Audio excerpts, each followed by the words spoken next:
You can see right here in the instrument cluster, we have all 4 wheels showing up as not reading.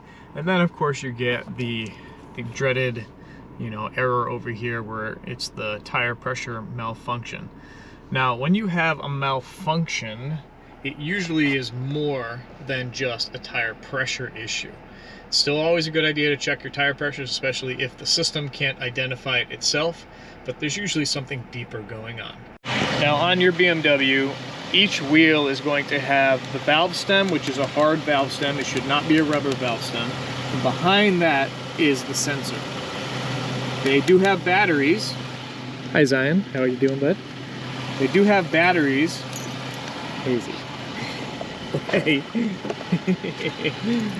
So the sensors actually have internal batteries. So you could actually have a malfunction in the sensor itself. And the only way to check that is to have a special tool that can read the information out of the sensor. And I've already checked that, so I'm going to post that up in the corner. Now, all 4 of these sensors do have low voltage, so they do need to be replaced.